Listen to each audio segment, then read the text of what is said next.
हम लेकर रहेंगे। ईवीएम हटाओ, ईवीएम हटाओ, ईवीएम हटाओ।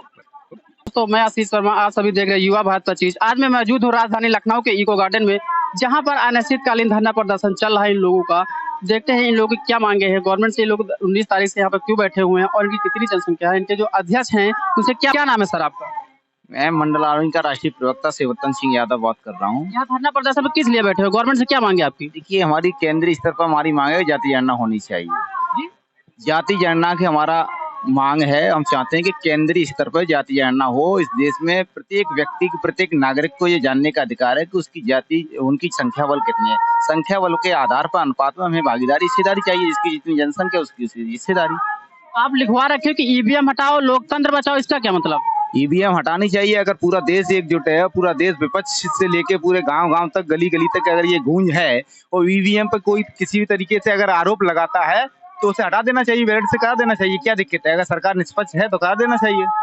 सरकार क्यों नहीं सुन रही? सरकार क्यों नहीं हटा रही ईवीएम? जब पूरा जनता मतलब एकता है, जो डॉक्टर वो है भी, वो क्या है, भानु प्रताप सिंह, वो तो ईवीएम को लेकर के बहुत ज्यादा हड़ताल कर रहे हैं, तो अभी तक सरकार क्यों नहीं सुनी उनको? क्योंकि सुप्रीम कोर्ट के वो वकील भी हैं। देखिए, सरकार तो किसी की नहीं सुनती है, तानाशाह सरकार है। आप किसानों को देख लीजिए, नौजवानों को देख लीजिए, बाहर शिक्षक भर्ती 68 जो नियुक्तियों की कहा, आज तक उन्होंने नियुक्तियां नहीं दी। तो मुझे लगता है ये दलित पिछड़ी विरोधी सरकार है और एक तरीके से कहें तो क्रूर और तानाशाही सरकार है। आप बोल रहे हो तानाशाही सरकार है, भाजपा तो बोलती है कि सबका साथ सबका विकास। ये सबका साथ सबका विकास बोलती है, लेकिन सबड़ों का विकास सबका साथ लेती है। सर आप कहाँ से हैं? मिर्जापुर जिला। अपना परिचय दीजिए। विजय दया यादव। किस लिए यहाँ बैठे हुए हैं? हम धरने में इनके संगठन के साथ बैठे हैं। सर आप बताइए क्या मांगे? आपकी क्या मांगे? यही मांगे। बोलिए।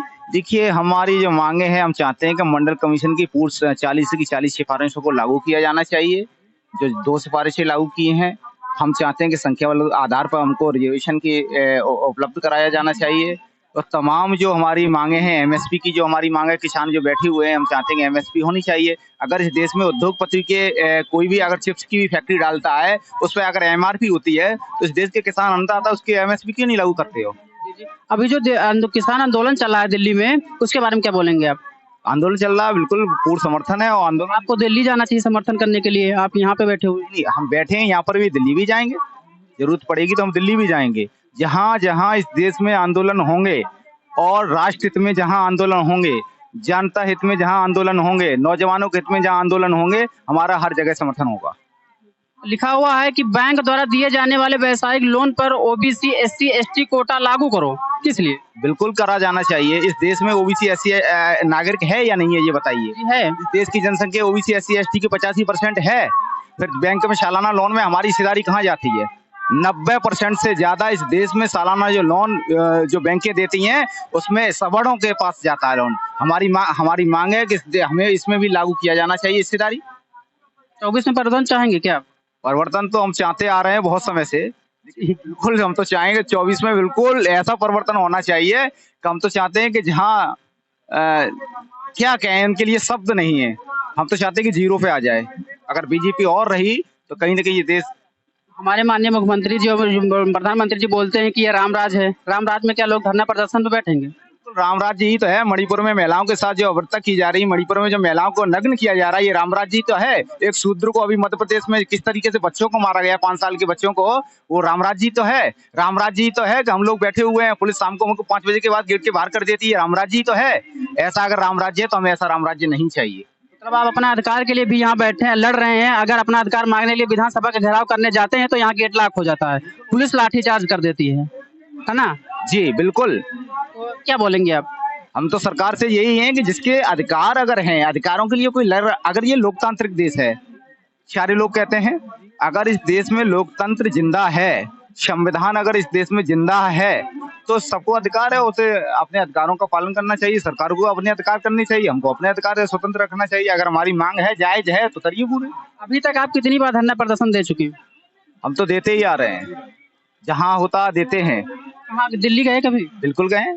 कितनी बार दिल्ली पे? पिछली बार हमने तो सुप्रीम कोर्ट को भी चैलेंज कर दिया था 2021 में, जहां राष्ट्रीय अध्यक्ष मंडल आर्मी के विद्रोही जी हैं, गिरफ्तारी हुई थी इनकी, मैनपुरी से इन्हें अरेस्ट किया गया था। हम लोग अरेस्ट नहीं हो पाए थे, हम लोगों को दिल्ली में अरेस्ट किया गया था।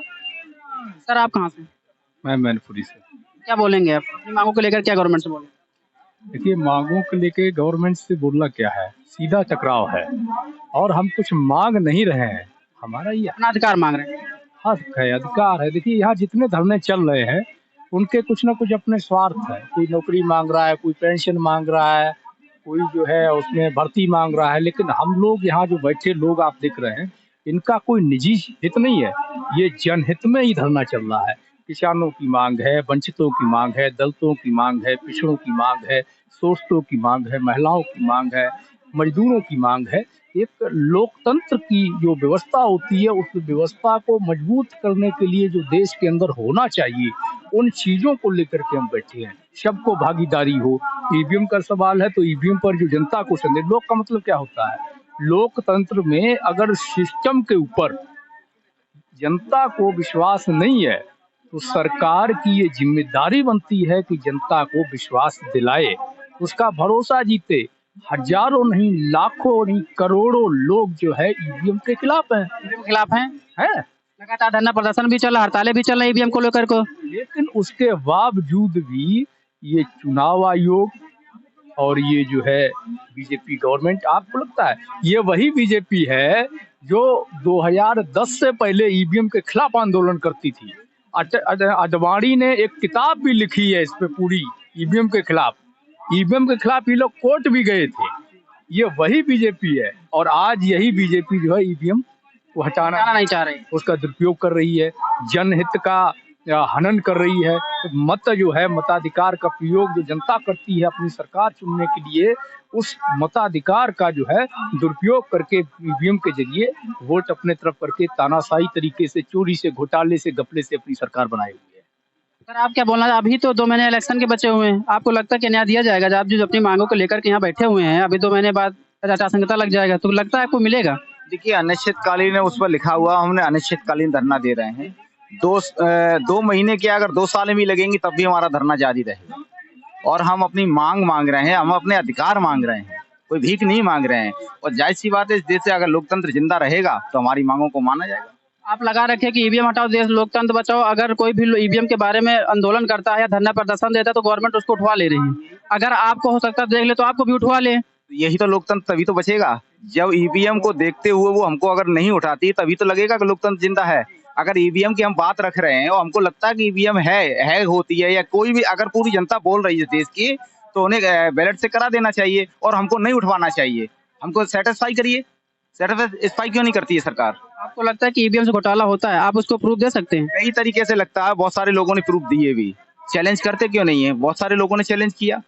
आप अपने सर का बात देखिए, और जहाँ तक सवाल है उठवा लेने का, तो यहाँ जो भी लोग बैठे हैं, संख्या भले ही हम लोगों की कम है, लेकिन हम न तो इनके मुकदमों से डरते हैं न जेलों से डरते हैं। और ये कोई पहली बार नहीं होगा, ये नए लोगों के लिए होता है कि उठवा लेंगे, ये कर देंगे, मुकदमा कर देंगे। इन सब चीज़ों से हम लोग कोई फर्क नहीं पड़ता, कुछ भी फर्क नहीं पड़ता। चाहे जेल हो, वहाँ भी हमारा काम जारी रहेगा। और जब ये छोड़ेंगे तब हम फिर आके बैठेंगे। मतलब आपको अगर अरेस्ट भी किया जा रहा है, अगर जेल के अंदर बंद भी किया जा रहा है, तो आप लोग वहाँ भी हड़ताल करेंगे? वहाँ से भी हमारा अपना काम चलता रहेगा। हम आप लोग अंदर रहेंगे, आपके लोग जो होंगे वो कार्य करते रहेंगे। योगी जेल के अंदर की वो हम वहाँ बनाएंगे, जब वो समय आएगा तब उस पर बात करेंगे। लेकिन जब छोड़ेंगे तब हम फिर बैठेंगे धरने पर।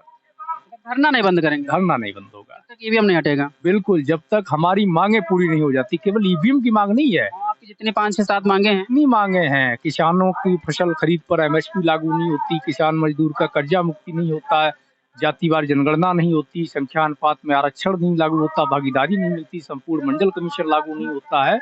और ईवीएम को हटा करके बैलेट पेपर, या तो ईवीएम हटा करके बैलेट पेपर लाओ, या फिर जो लोग आरोप लगा रहे हैं, जो लोग कह रहे हैं कि हमें मौका दो, हम साबित करेंगे हैक होती है, आप उनको मौका दे करके ये साबित करो कि ईवीएम हैक नहीं हो सकती, वो करके दिखाएं। आप अभी भानु प्रताप ने भी यहाँ आंदोलन किया था, उसके बाद जब वो दिल्ली में प्रदर्शन करने गए तो उनको पुलिस वालों ने उठा लिया।